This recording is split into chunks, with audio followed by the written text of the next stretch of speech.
Hi students, मैं सोनिया हूँ। विद्या गुरु से स्टार्ट करने वाले हैं सेंटेंस एरर्स का एक सेशन। वीडियो अच्छा लगेगा लाइक करिएगा, शेयर करिए, सब्सक्राइब ज़रूर करिए। जो भी नया वीडियो हम लोग डालते हैं, जो भी सब्सक्राइब स्टूडेंट है उसके पास मैसेज आएगा, वो नोटिफिकेशन आपके पास आएगा, आप वो वीडियो देख पाएंगे।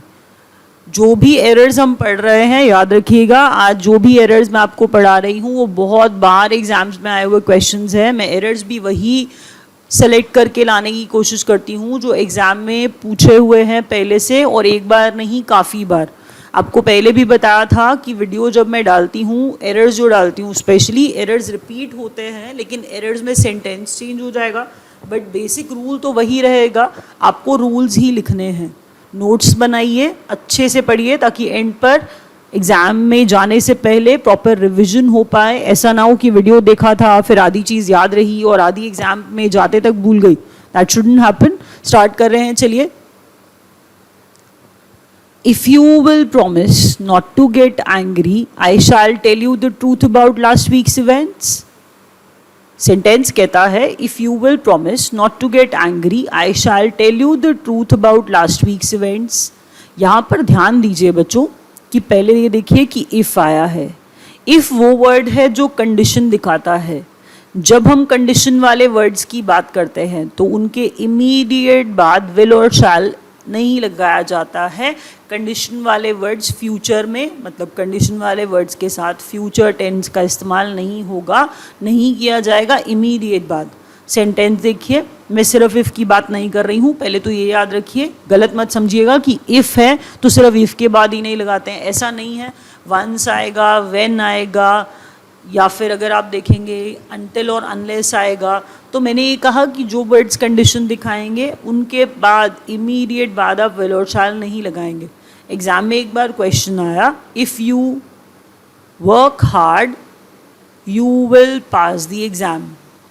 बच्चों ने रूल ये याद किया हुआ होता है, if you work hard you will pass the exam. तो जो लैटर पार्ट था, नेक्स्ट पार्ट के अंदर शैल लगा था, नेक्स्ट पार्ट के अंदर जो शैल लगा था, अभी यहाँ शैल लगा हुआ है। मैंने आपको ये कहा कि शैल और विल नहीं आएगा। तो बच्चे ये समझ रहे हैं कि जो नेक्स्ट पार्ट है, if you work hard you will pass the exam, तो नेक्स्ट वाले विल को हटा देते हैं। देखिए, मैंने ये कहा है आपको कि जो इमीडिएट बाद विल और शैल आएगा उसे हटाना है आपने। जो लैटर पार्ट के अंदर विल और शैल आया है उसे नहीं हटाना है। जो सेंटेंस मैंने अभी बोला है वो बिल्कुल ठीक सेंटेंस है। If you work hard you will pass the exam. If you will work hard नहीं बोला है मैंने बोला है if you work hard you will pass the exam. That applies to you also. If आया, अनटिल आया, unless आया, तो इनके बाद हम ये पढ़ेंगे कि इफ़ के इमीडिएट बाद विल और शैल नहीं आएगा। So is the case with unless and until also.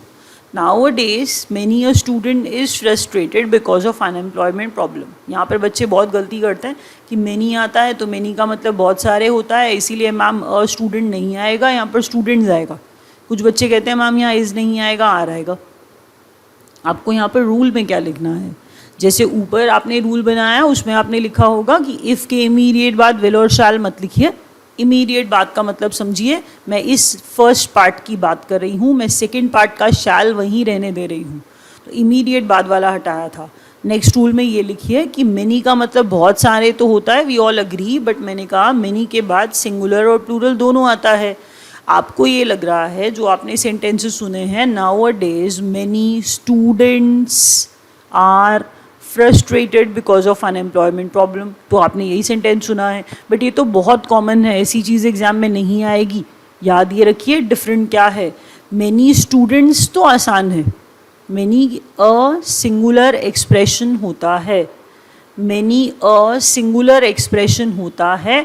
अगर ये सिंगुलर एक्सप्रेशन कहीं आएगा तो इसके बाद में सिंगुलर सब्जेक्ट आएगा स्टूडेंट, और सिंगुलर ही वर्ब आएगा इज।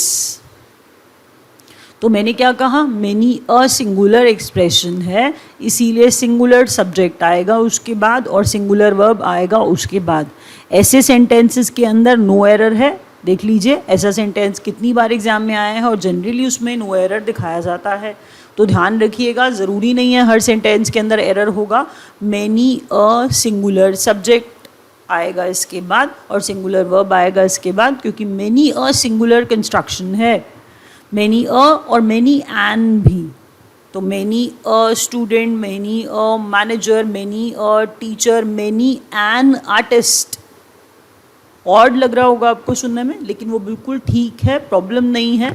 जितने भी मैंने एक्सप्रेशंस दिए वो सिंगुलर थे, और सिंगुलर के बाद वर्ब भी इज, वॉज, हैज़, मतलब सिंगुलर वर्ब लगाइएगा।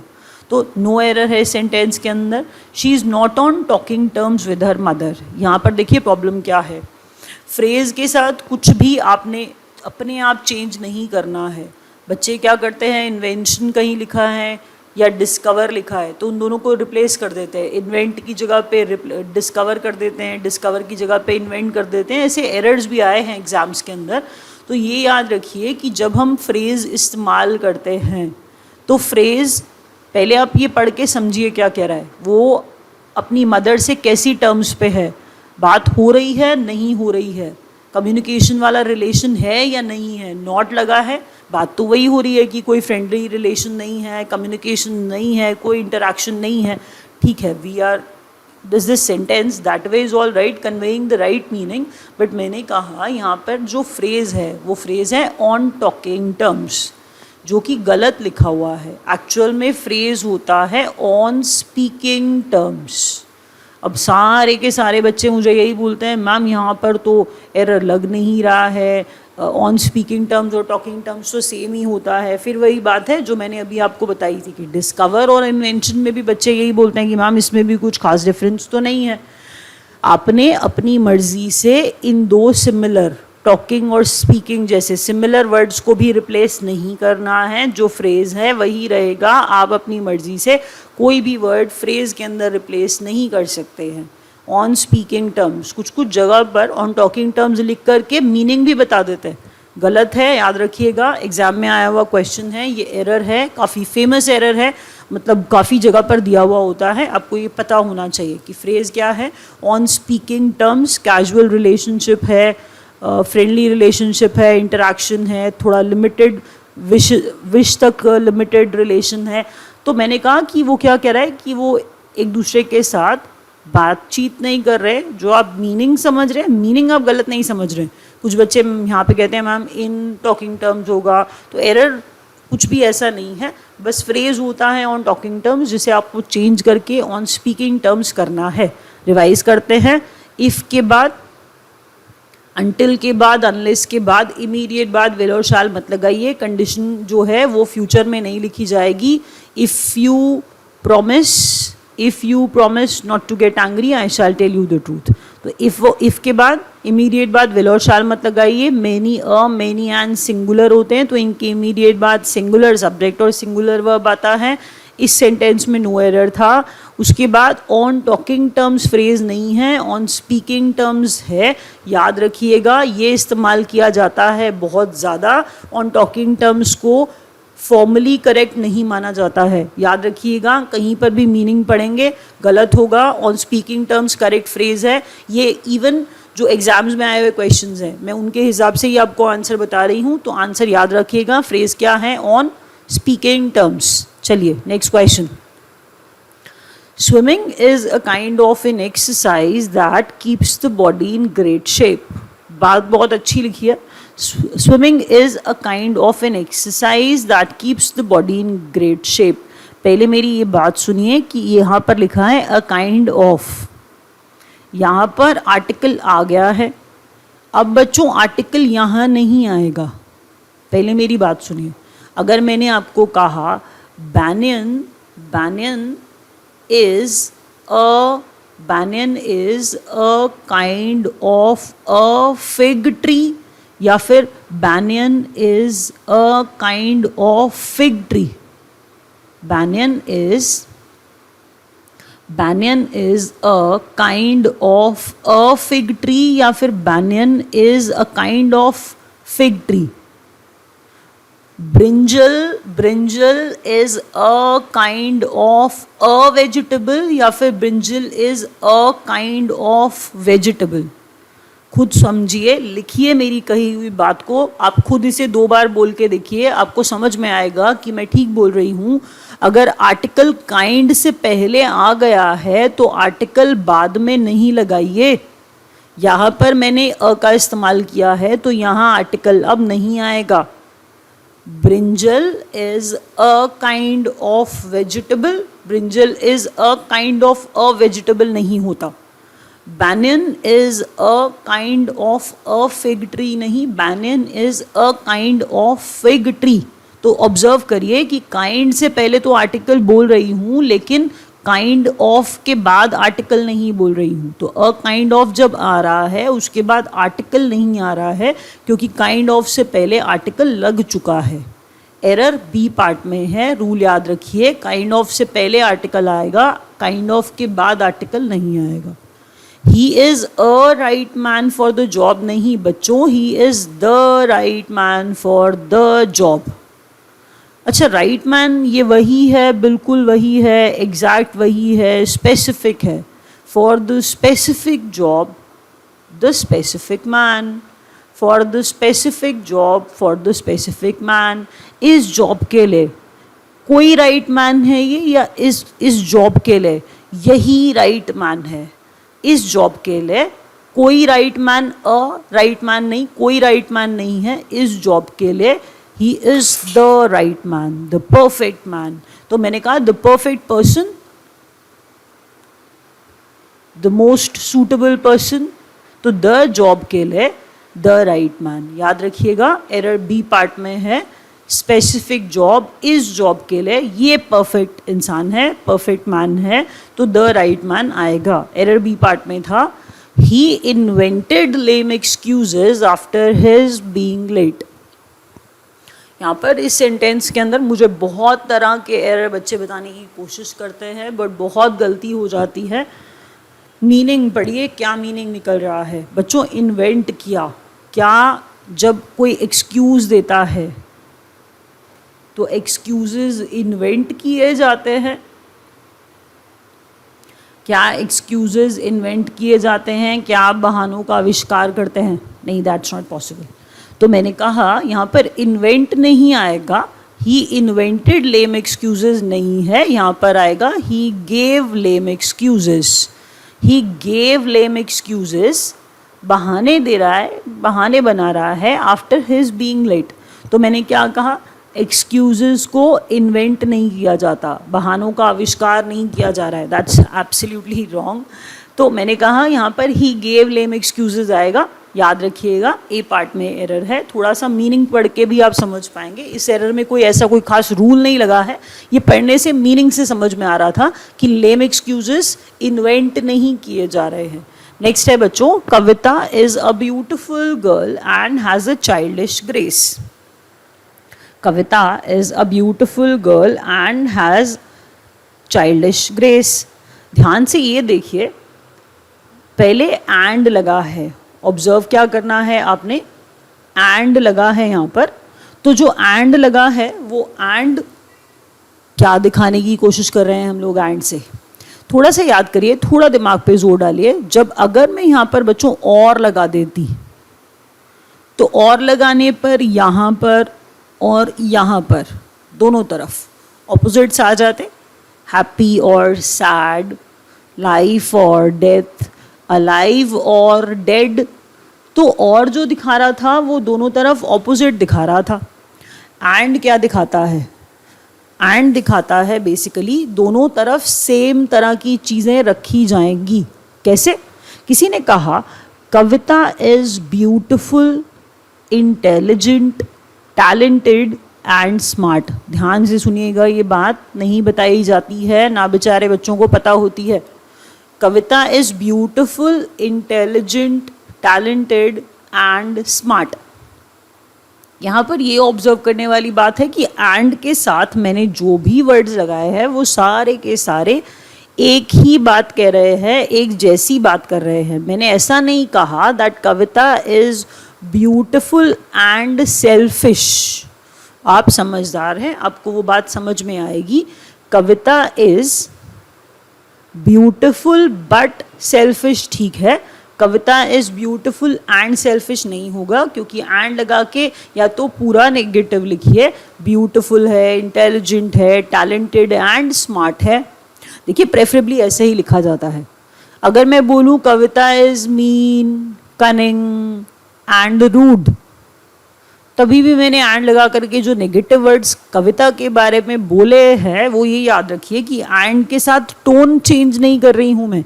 एंड के साथ मैंने जो बच्चों कहा, मैंने एंड लगा के एक बार पूरा पॉजिटिव बोल के दिखाया, एक बार पूरा नेगेटिव बोल के दिखाया। कहने का मतलब ये था कि एंड लगाने के बाद यहाँ पर और यहाँ पर देखिए, यहाँ से पॉजिटिव टोन स्टार्ट होती है तो एंड के बाद हमें दिमाग लगाना पड़ेगा, बाद में भी क्या आएगा, पॉजिटिव आएगा। आपको लगेगा आगे भी पॉजिटिव ही चल रहा है, मैम पता नहीं कैसी बातें की जा रही हैं। ग्रेस पॉजिटिव वर्ड है, ब्यूटिफुल गर्ल पॉजिटिव वर्ड है, I agree, fully agree. But यहाँ पर बच्चों चाइल्डिश लिखा है। कोई कहता है ये चाइल्डिश हरकतें मत करिए, ये किडिश हरकतें मत करिए। चाइल्डिश, किडिश कैसा वर्ड है? आपको लग रहा है बच्चों जैसी ग्रेस है, लेकिन यहाँ पर अगर आप बड़े हैं, आपको कोई बोलता है कि कैसी किडिश हरकत कर रहे हो आप, ये कैसी चाइल्डिश हरकत है, कैसा चाइल्डिश बिहेवियर है, तो क्या वो आपके बारे में पॉजिटिव बोल रहे हैं या वो नेगेटिव बोल रहे हैं? थोड़ा सा याद करिए। चाइल्डिश कह रहे हैं आपको कोई चाइल्डिश बिहेवियर है आपका, तो चाइल्डिश बिहेवियर कैसा बिहेवियर? बच्चों जैसा। बट ये बच्चों जैसा कैसा है? बहुत अच्छा है, पॉजिटिव है या नेगेटिव बिहेवियर है? ऑब्वियसली बात है एज के हिसाब से अगर कोई बड़े को ये बोलेगा तो इसका मतलब नेगेटिव बिहेवियर है। चाइल्डिश वर्ड बच्चों नेगेटिव है, नेगेटिव सेंस में इस्तेमाल किया जाता है। हमें यहाँ पर चाइल्डिश वर्ड नहीं लिखना था, हमें यहाँ पर बच्चों जैसी ग्रेस के लिए यहाँ पर चाइल्ड लाइक लिखना था। मैंने क्या कहा? यहाँ पर बच्चों जैसी ग्रेस। कविता ब्यूटीफुल है, कविता ब्यूटीफुल है और उसके अंदर चाइल्ड लाइक ग्रेस है, चाइल्डिश ग्रेस नहीं है। सुनने में अच्छा लगता है कि चाइल्डिश ही हमने ज़्यादा सुना है तो हम चाइल्डिश ही बोलना स्टार्ट कर देते, लेकिन बच्चों चाइल्डिश नहीं है, चाइल्ड लाइक है। याद रखिएगा, चाइल्ड लाइक पॉजिटिव सेंस है, बच्चों जैसा चाइल्ड लाइक है। हमने कहा कविता ब्यूटीफुल है, एंड लगाया है, एंड के साथ आपको बोला था दोनों तरफ पॉजिटिव या दोनों तरफ नेगेटिव, मतलब एंड लगा के पूरा सेंटेंस एक जैसी टोन में बात करेगा और लगा के ऑपोजिट टोन में बात करेगा। याद रखिए Kavita is a beautiful girl and has child like grace, childish grace नहीं होगा, चाइल्डिश का मतलब नेगेटिव है, ग्रेस जैसे पॉजिटिव वर्ड के साथ चाइल्डिश नहीं चाइल्ड लाइक आएगा। रिवाइज करते हैं। अ काइंड ऑफ के बाद आर्टिकल नहीं लगा रहे, काइंड ऑफ से पहले आर्टिकल आ गया तो काइंड ऑफ के बाद आर्टिकल नहीं आएगा। He is a right man for the job नहीं, he is the right man for the job. Lame excuses invent नहीं करे, लेम एक्सक्यूजेस दिए, he gave lame excuses. Kavita is a beautiful girl and has child like grace, childish grace नहीं, क्योंकि childish negative word है। कभी देखेंगे exam के अंदर, याद रखिएगा कि वो किस सेंस में कहाँ पर इस्तेमाल हो रहा है। Next question, my friend asked me when was I expected to join the company.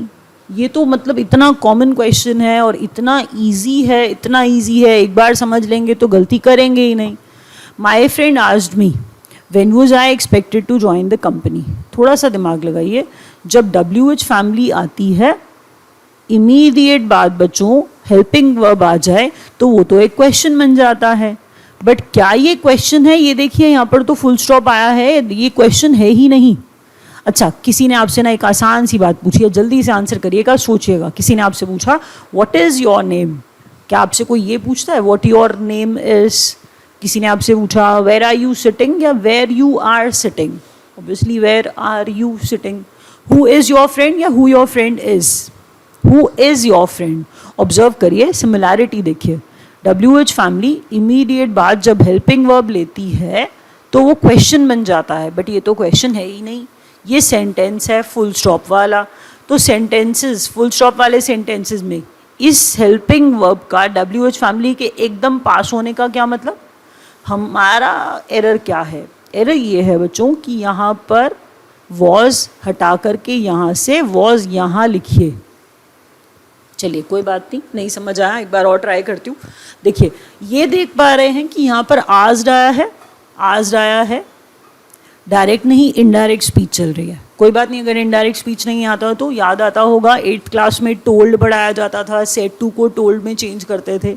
वैसे ही बच्चों याद करिए कि सेट टू को क्वेश्चन वाले सेंटेंसेस में सेट टू की जगह पे आज लगा दिया जाता था। सेट टू को डायरेक्ट स्पीच से इनडायरेक्ट स्पीच में आते हुए टोल्ड में चेंज करते थे फुल स्टॉप वाले सेंटेंसेस में, लेकिन सेट टू को क्वेश्चन वाले सेंटेंसेस में आस्क्ड में चेंज कर देते थे। तो डायरेक्ट से इनडायरेक्ट स्पीच में आ रहे हैं। याद ये रखिए कि इनडायरेक्ट स्पीच के अंदर डायरेक्ट में सेंटेंस क्वेश्चन फॉर्म में हो सकता है इन्वर्टेड कॉमास के अंदर, बट मैंने कहा जब हम इनडायरेक्ट स्पीच में आते हैं बच्चों तो इनडायरेक्ट स्पीच में सेंटेंस होता है क्वेश्चन वाला नहीं, इंटेरोगेटिव स्टेटमेंट नहीं होती है। आपको क्वेश्चन वाले पार्ट को चेंज करके स्टेटमेंट वाले पार्ट में फुल स्टॉप वाले सेंटेंस में चेंज करना होता है।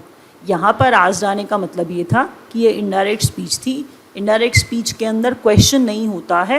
हेल्पिंग वर्ब हटाइए, WH फैमिली से पीछे ले जाइए, सेंटेंस करेक्ट हो जाएगा, क्योंकि अब यहाँ पर फुल स्टॉप आना जायज़ बात है, बिल्कुल ठीक बात है, अब कोई एरर नहीं है। My friend asked me when was I expected to join the company, नहीं, my friend asked me when I was expected to join the company. यहाँ पर सारे बच्चे बोलते हैं मैम ये जच रहा है, बिल्कुल अच्छा लग रहा है, व्हेन वाज आई ही आ रहा है।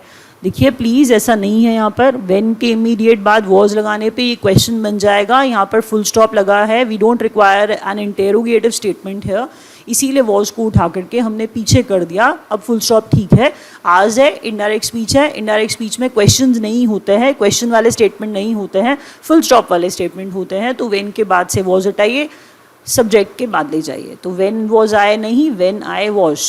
एरर किस पार्ट में? एरर है बी पार्ट में। अब यहाँ पर थोड़ा और टाइम लगेगा, ध्यान दीजिए। Little was done by him to help me but I wanted him to do much more for me. ध्यान दीजिए प्लीज़, एरर बहुत कॉमन है बट एरर इम्पॉर्टेंट है। ये ऐसे एरर्स पूछे जाते हैं एग्ज़ाम के अंदर। ध्यान दीजिए, ध्यान दीजिए, बस सुनिए। देखिए बच्चों, लिटिल का मतलब होता है नेग्लिजिबल, मतलब ना के बराबर, इतना है जितना दिखता ही नहीं, बिल्कुल ना के बराबर।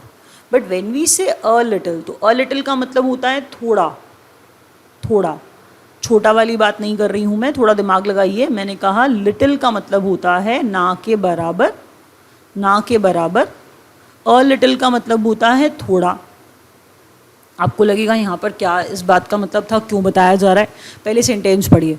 कहता है little was done by him, उसने मेरे लिए थोड़ा किया, to help me, but I wanted him to do much more for me. पहले दिमाग यहाँ लगाना है, कंपैरिजन है। मैं एक इंसान से उम्मीद लगा के बैठी हूँ, यहाँ पर लिटिल बोला, यहाँ पर मच मोर बोला, लेकिन मैंने अभी आपको बताया इस सेंटेंस का मीनिंग क्या है। उसने मेरे लिए कुछ नहीं किया और मैं एक्सपेक्ट कर रही थी वो मेरे लिए बहुत कुछ करे, या फिर मैं ये कह रही थी कि उसने मेरे लिए थोड़ा किया और मैं एक्सपेक्ट कर रही थी वो मेरे लिए बहुत कुछ करता। अच्छा ये सोचिए, अगर उसने मेरे लिए कुछ नहीं किया होता, लिटिल, लिटिल का मतलब ना के बराबर था ना, नेग्लिजिबल था, ना था भाई, नेगेटिव था, कुछ नहीं था उसका मतलब। मैंने कहा अगर उसने मेरे लिए लिटिल किया, मतलब कुछ नहीं किया, तो मैं उससे क्या एक्सपेक्ट करती कि वो मेरे लिए कुछ तो कर देता, थोड़ा तो कर देता। बट यहाँ पर बात ये चल रही है कि उसने मेरे लिए थोड़ा किया, थोड़ा किया, बट मैं बहुत ज़्यादा एक्सपेक्ट कर रही थी। कुछ नहीं किया होता तो थोड़ा एक्सपेक्ट करती, लेकिन यहाँ पर थोड़ा किया है इसीलिए बहुत ज़्यादा एक्सपेक्ट कर रही हूँ। तो थोड़ा किया है ना, सेंटेंस का मतलब खुद पढ़ के बताइए कि उसने मेरे लिए थोड़ा किया और मैं बहुत ज़्यादा एक्सपेक्ट कर रही थी। तो थोड़े के लिए लिटिल नहीं आता है, अ लिटिल आता है। मेरा विश्वास ये इस बात पे करिएगा कि लिटिल वाले सेंटेंसेस कितनी बार एग्ज़ाम में आए हैं और लिटिल वाला पार्ट कितनी बार गलत होता है। मतलब आप ये समझिए ऐसे एरर की पॉसिबिलिटी, लिटिल वर्ड आते ही लिटिल को ज़रूर चेक करिएगा क्योंकि उसमें एरर होने का चांस बहुत ज़्यादा होता है।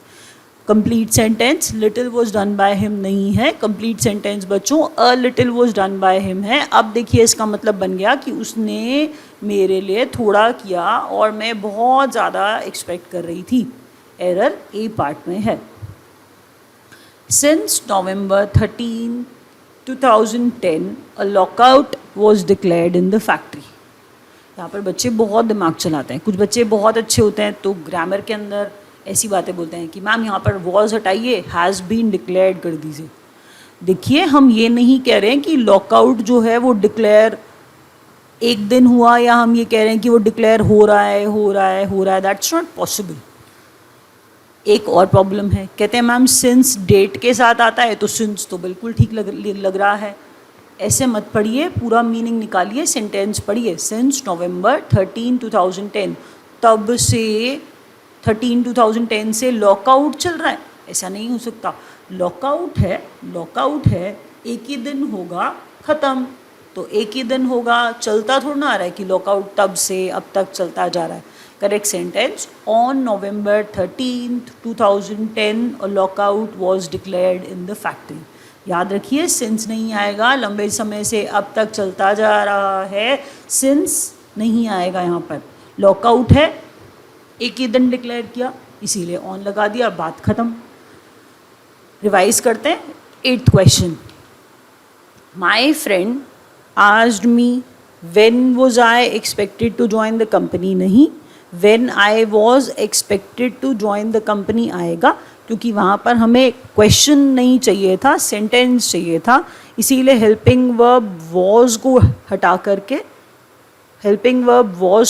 करके व्हेन के पास से आई के पीछे ले गए। सेंटेंस करेक्ट हो गया। बी वाले पार्ट में एरर है, ध्यान दीजिएगा, बी वाले पार्ट में एरर है। बस वॉज को हटाया, आई के पीछे ले गए, क्वेश्चन नहीं रहा। अब ये क्या बन गया है, स्टेटमेंट बन गया है, फुल स्टॉप वाला statement. Little was done by him नहीं, a little was done by him. मैंने क्या कहा आपको, लिटिल का मतलब क्या होता है, नेगेटिव, नेग्लिजिबल टाइप। लेकिन हम क्या कहना चाह रहे हैं, उसने मेरे लिए थोड़ा तो किया, तो थोड़ा मतलब अ बिट किया उसने मेरे लिए, अ लिटिल बिट किया, तो वो अ लिटिल बिट दिखाने के लिए अ लिटिल आता है, लिटिल नहीं आता, क्योंकि little negative sense, negative negligible वाली सेंस देता है, ना के बराबर। तो थोड़ा के लिए अ लिटिल बोलते हैं, लिटिल नहीं बोलते हैं।